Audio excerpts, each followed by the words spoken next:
శ్రీ గురుభ్యో నమ. శ్రీ మహాగణాధిపతే నమ. శ్రీ మహాసరస్వత్యై నమ. హరి ఓం శ్రీమాత్రే నమ. ప్రేక్షకులందరికీ నమస్కారాలు.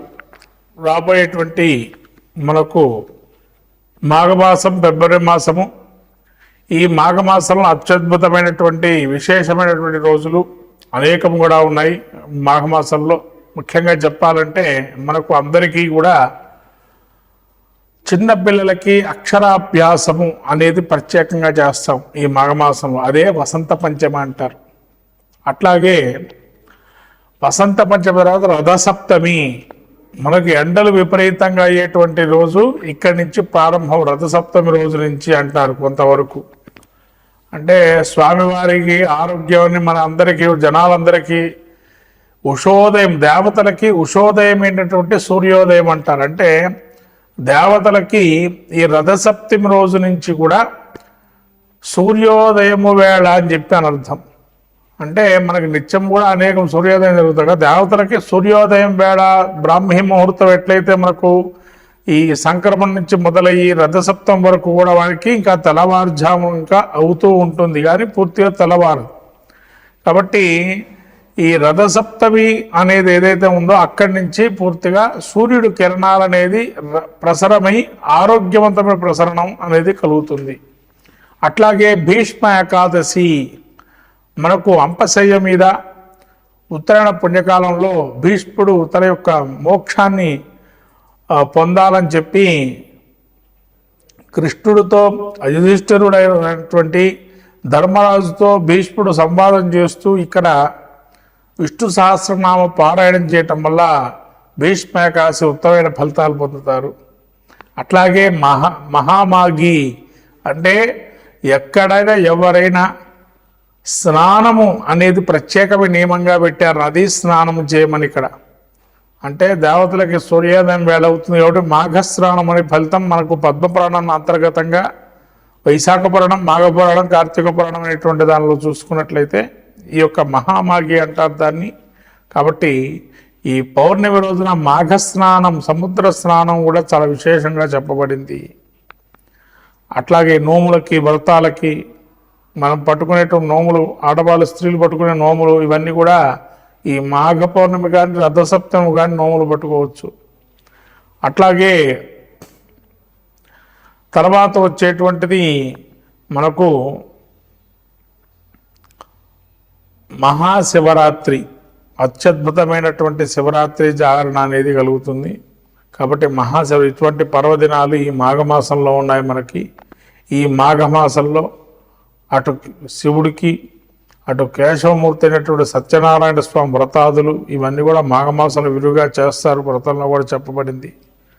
కాబట్టి ఆ శివకేశవులకి, సూర్యనారాయణ స్వామికి, ఆ సరస్వతి మహాదేవికి అనుగ్రహం కలిగి మీ యొక్క కుటుంబంలో ఉండేటువంటి చిన్నపిల్లలకి విద్యాభివృద్ధితో పాటు ఆరోగ్యాన్ని, సంపత్తులు, ఆ ఈశ్వర అనుగ్రహముల ఐశ్వర్యాన్ని కలజేయాలని, ఈ ద్వాదశ రాశి ఫలితాల్లో మనము అందరికీ కూడా సంపూర్ణమైన అనుగ్రహం కలగాలని ఆ యొక్క ద్వాదశ రాశి ఫలితాలు మనం చెప్పుకో.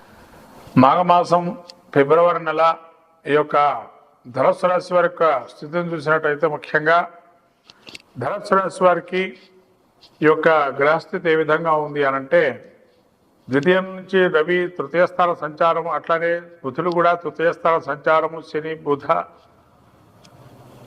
ఈ యొక్క రవి కూడా.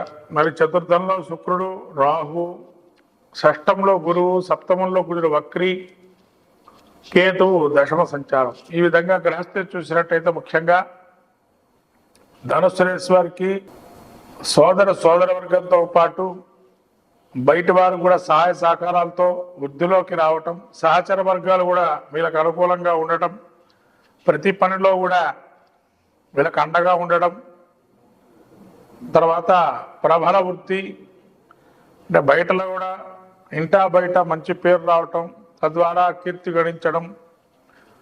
ధనుస్సు రాశి వారికి కొంతవరకు వృత్తిలో చికాకులు పడే అవకాశం ఉంది. ఎందుకంటే ముందుకు పోవటం, మందకొండగా సాగటం వ్యాపారం, తద్వారా ఇబ్బందులు పడే అవకాశం. ఎన్నో శ్రమ చేస్తారు, రకరకాలైనటువంటి శ్రమ చేస్తారు, కానీ ఫలితం మాత్రం కొద్దిగా లాభం ఉండడం. సరే, కష్టపడుతున్నా రాబోయే కాలం ఇంకా బాగా ఉంటుందిలే, ఇప్పుడు లేకపోయినా అన్న ఆలోచనతో ఉంటారు. కొంత అశాంతి వాతావరణం ఏర్పడుతుంది.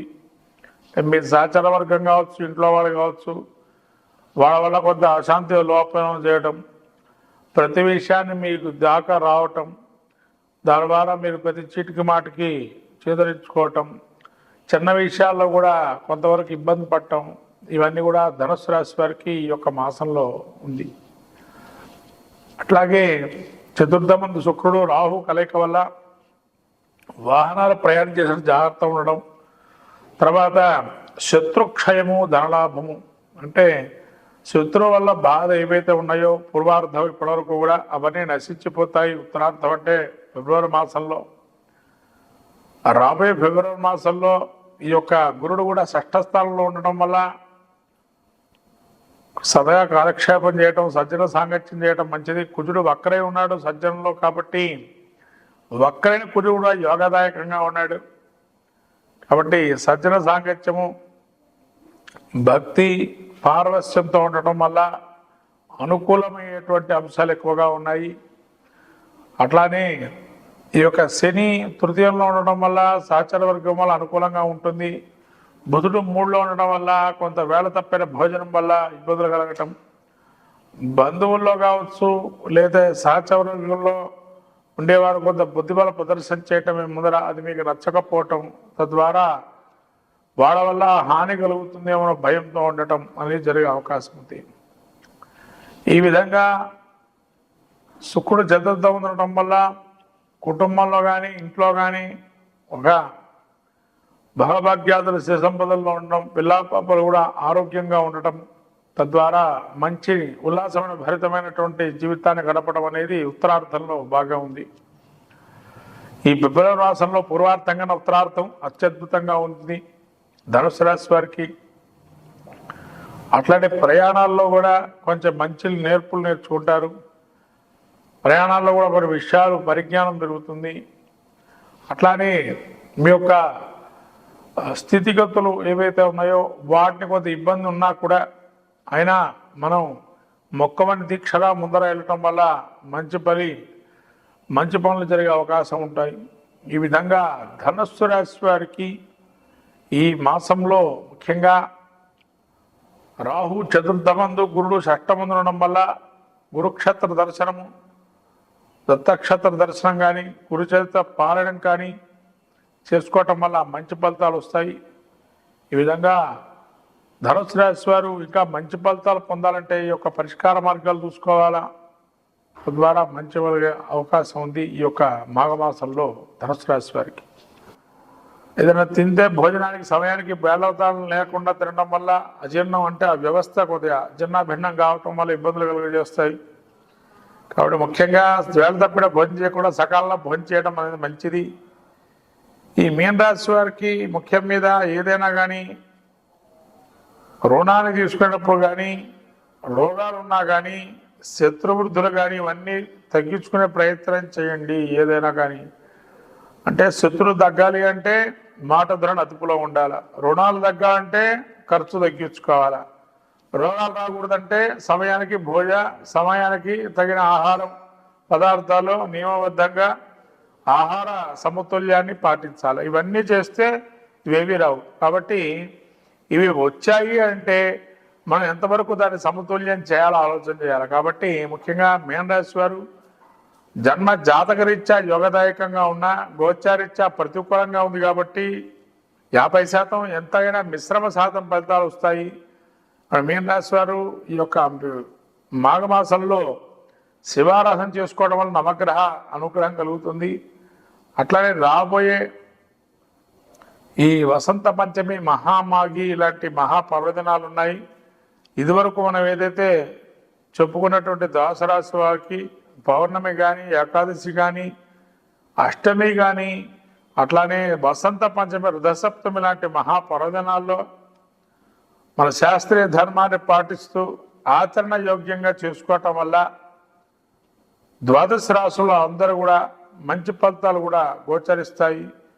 మొత్తం మీద ద్వాదశ రాశుల వారికి అందరికీ కూడా మాఘమాసంలో మనకు వచ్చేటువంటి పర్వదినాలు వసంత పంచమి, భీష్మాకాదశి, రథసప్తమి, భీష్మాష్టమి, అట్లా మహామాఘి పౌర్ణిమ, ఇలా సంకష్టార చతుర్థి, అలాగే మనకు వచ్చేటువంటివి ఇంకా మహాపుణ్యదినాల్లో మహాశివరాత్రి, ఇటువంటి మహాపర్వదినాలు కాబట్టి ఈ పర్వదినాల్లో తగు జాగ్రత్తగా స్వామి అనుగ్రహాన్ని పొంది ఆ స్వామి దేవతల అనుగ్రహాలు పొంది మీ యొక్క గ్రహస్థితిలో గోచారంలో కానీ జాతక చక్రం కానీ పరిశీలన చేసుకొని తగినటువంటి శాంతి చేసుకోవటం మంచి ఫలితాలు గోచరిస్తాయి. కాబట్టి ఎవరైనా కానీ జన్మ జాతకరీత్యా కూడా కొన్ని గ్రహాలు అనుకూలంగా ప్రతికూలంగా ఉన్నాయి చూసుకోవటం మంచిది.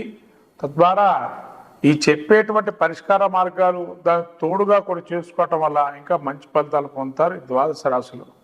శ్రీవం భూయా శ్రీమాత్రే నమః.